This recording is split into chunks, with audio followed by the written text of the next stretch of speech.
Thursday evening here on Off the Ball. It is time for us to have a chat with John Giles. John, how are you getting on? I'm okay, Will. I'm starting, I suppose, with sad news. We were chatting a bit earlier today about your former Leeds teammate, of course, Manchester United legend and former Scotland defender as well, Gordon McQueen, passing away today at the age of 70. He had dementia since February of 2021, and a remarkable career that he had, John. He won the FA Cup with Manchester United, won the league with your Leeds team in 1974, was also a fairly important player on the run to the European Cup final a year later. And we heard Lou McHarry just a little bit earlier on in the show, and his first instinct was less to talk about even Gordon as a player, but saying that he was a remarkably fun guy to have around the dressing room. He was full of life. He was like a big kid, to be honest, Will. But good. I don't mean that in a bad way. I mean in a good way. He loved the game, you know. He loved playing. He definitely loved a laugh, and he loved a few drinks, Gordon. But he was good. He was really good company. He came to Leeds after Jack Charlton retired. Before Jack Charlton retired, and got into the team and did extremely well. Got into the Scottish team. Went to Man U, and funny enough, I spoke to him when he went to Man U, and he said, John, I couldn't believe the difference when I went to Man U. He said, with the standard of the team. See, he never played in any other team apart from before he went to Manchester. But Leeds, you know, now he's playing with that at the back with Norman Hunter and Billy Bremner in midfield and Paul Mainley and all that. And he probably thought, well, that's the way it is in every club. Till he went to Man U, but he finished up doing well there and got into the Scottish team. He was a good lad, a good laugh.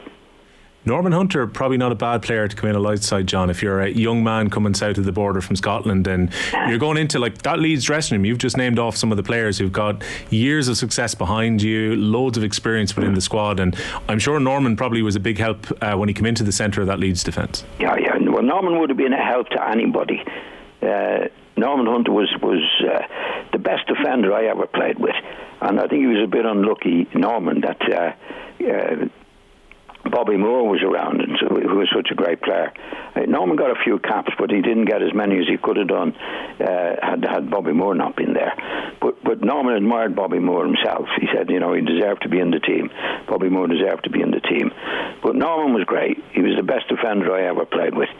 And when Gordon came into the team, he was a bit, he was only a young fella, and Norman looked after him. You couldn't have got a better player to play beside than Norman, and he learned well. Gordon, you know, he was a good lad, but he was a bit headstrong as well. Will, you know, we played at Burnley one day, and if anybody from the old days remembers, Ray Hankin played with Burnley centre forward, hard nut, really couldn't dish it out, and Gordon was marking him, you know, and Gordon could get head up, and Billy Bremner wasn't playing. I was captain, and there was been a clash between them. I think they got a yellow card, and I said, Gordon, you got to be careful. You're going to be sent off here if you're not careful. You know, and he was mad. I could see it in his eyes. And he said to me, just F off. And I said, okay, you get on with it. And of course, 10 minutes later, he was sent off. And he said to me, I was sorry. I said, look, Gordon, you do what you want. I said it to him, and I was really annoyed, you know what I mean, Will? But he said so, he did say sorry. But he used to lose the head, you know. He was only a young fella at that time. He'd lose the head, and it was odds on they were going to be sent off. But he certainly wasn't listening to me. Well, I think he should have been listening. You're 22, I think Gordon was around about that time, and you've been in the team for a decade playing, and you're his captain. I get the feeling when you say just calm down and don't get us down to 10 men, Gordon, he probably should have listened to you. Oh, definitely. Definitely. But he was so uptight, and his head was gone, you know what I mean? That's the way he was. But of course he should have listened, because like I think 5 minutes later the two of them were sent off. It was odds on he was going to go, but he was so wrapped up in the game. But generally speaking, now I really got on well with him. He was a good lad. He had a great sense of humour. He was always on for a bit of fun, and he became a terrific player. Well, yeah. You know, when he came to us, he was very young. He learned his stuff. He became a really, really top class player. But I remember talking to him after he went to Man U after a few months, And he said, John, I never realised, he said, what a great team Leeds were. See, Leeds were the first team he came to. So he was playing with Bremner and Paul Reaney and Norman Hunter and Terry Cooper and all these guys. And I think he thought, well, all the teams are like this, till he went to Man U and found out that wasn't the case. But he did say it. He said, I never realised how good the Leeds team were till I went to Manchester United. But he got a Cup Winners' medal with him, and that he did okay there at United. You were saying as well, John, he was a good guy to have around the club. Even your son would have been going to matches at Elland Road around at that time, and Gordon was the type of guy who'd be very good around your son as well.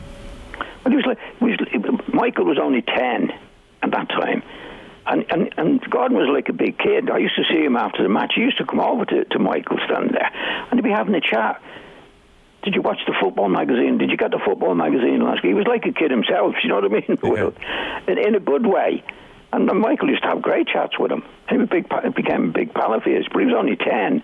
But that was Gordon. But he was always in a good mood. He was always up for a bit of fun.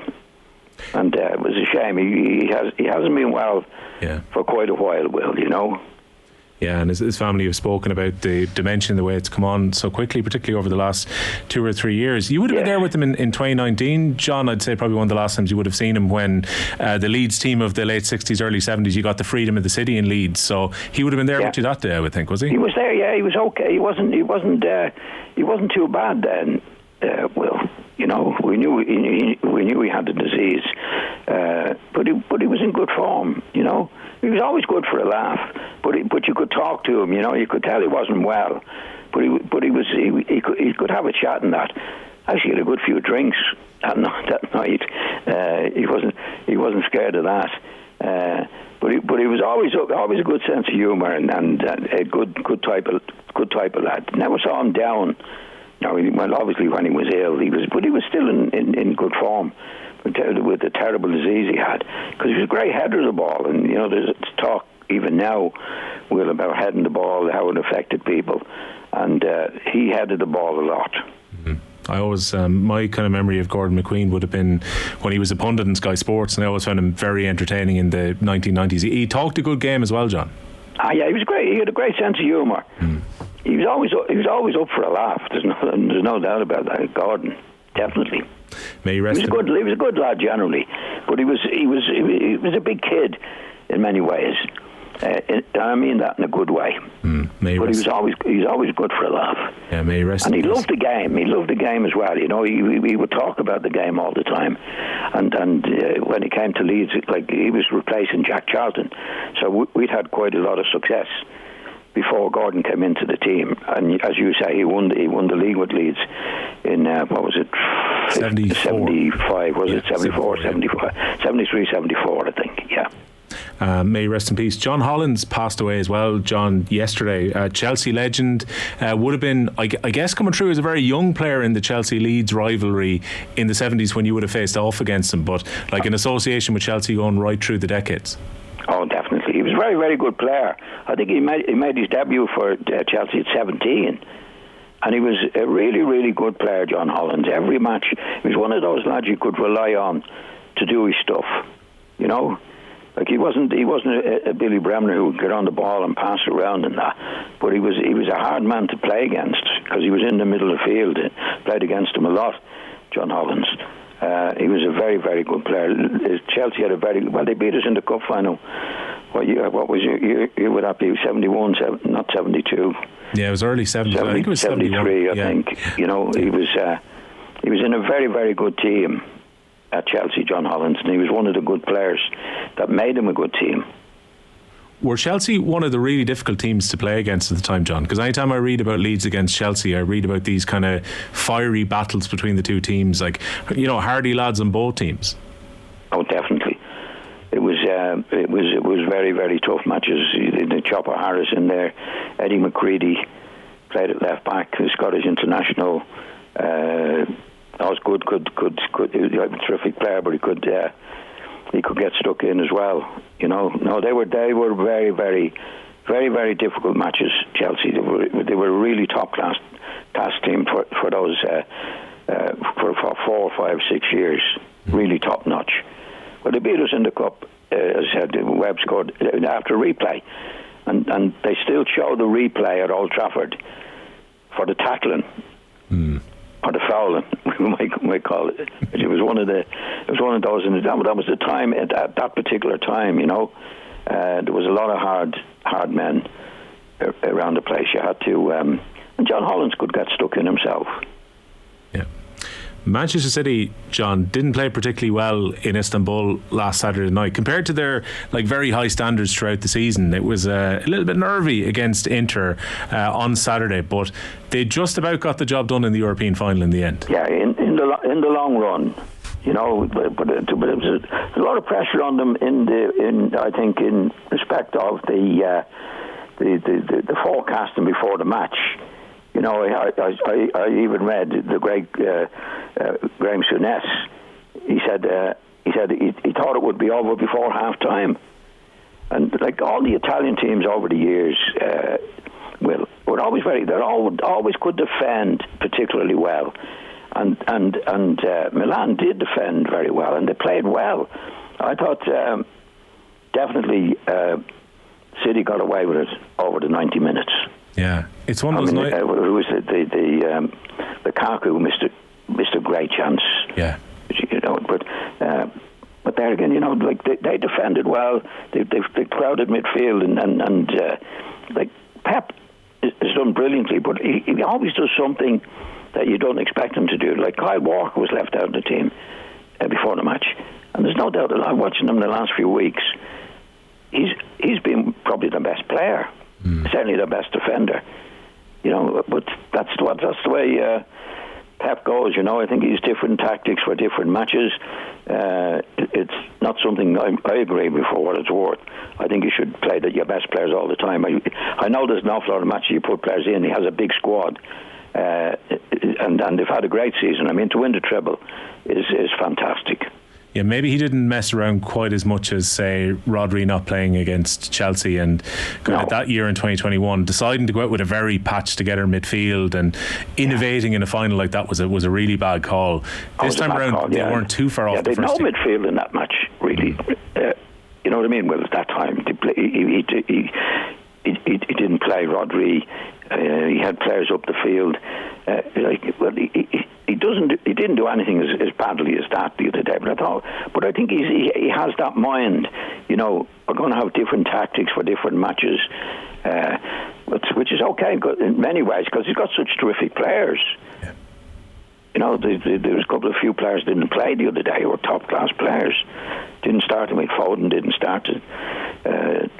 The winger didn't start. There was a few of them there. I can't mention at the moment, but it's very difficult to pick a bad team with the players that he has at his disposal. Yeah, I mean he's trying to do that too much, in my opinion. To be honest, the deep squad is very important as well, John, when it comes to the achievement of the treble in the end, because obviously they had a lot of big games to play, particularly in the second half of the season, and the only loss in trophies was against Southampton in the League Cup. They won the FA Cup last week, and obviously they've completed the treble to win the Champions Cup. If you don't have a team with that type of strength, where, as you say, you can, De Bruyne can get injured and you're able to bring in Foden, a top player, into the team, or you can bring Mahrez in if needed within the game. They have a squad probably stronger than anyone I'd say we've ever seen before. Well, definitely, and there's a lot of controversy about that, as you know, Will. About do they break the rules and bringing players in? We'll have to see about that. In time, we'll see about that, But they have a terrific squad now.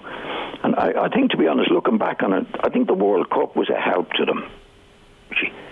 They have such a big squad. I think Arsenal suffered with the players away in the World Cup because they were back into it already. City also had a lot of good few players in it, but they had a squad that would cope with the matches, and all the matches came flying in. Like Arsenal particularly, who were way ahead. I think they had more players and a good few players in the World Cup, but they didn't have the squad that Pep had, and Pep had a good few players in the World Cup, but he had such a big squad. After the World Cup, he was able to field a strong team, give them even rest players. Arsenal didn't have that situation. I did wonder as well, Messi was talking about this during the week, John, when he was saying about going to Miami, that he said the second half of the season maybe didn't happen for PSG in the way they had hoped, because himself and Mbappe were so tired after their run in the World Cup, where they're both playing in the World Cup final, and so much focus emotionally and physically was on the World Cup. While in the case of Erling Haaland, he was rehabbing an injury during the World Cup. He had his feet up, Norway hadn't qualified, and that had to help him in the second half of the season. Oh, definitely. And they had a good few players playing in the World Cup, but they were able to have the squad when they came back from the World Cup. There was still a big squad there. There was quite a few players who hadn't played in the World Cup actually had a rest. Arsenal didn't have that. And none of the other teams, but Arsenal were way ahead at that particular stage, as we know. But they had to start playing the same players again and again and again. And I think it was too much for them. One of the reasons that City caught them, I mean, City had to play well. And they played brilliantly, actually, in the run-in. I mean, they were unbeaten, I think, for 18 matches or something. But that's the squad that Pep has in relation to all the others.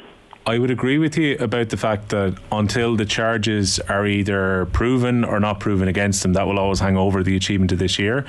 But for Pep Guardiola at this stage, John, does this enhance his reputation? Because the one thing that was always used against Pep was he had won a couple of European Cups with Barcelona, with Messi, with Xavi, with Iniesta, and the argument was without Messi you can't win the European Cup because he'd gone to Bayern and gone to Man City.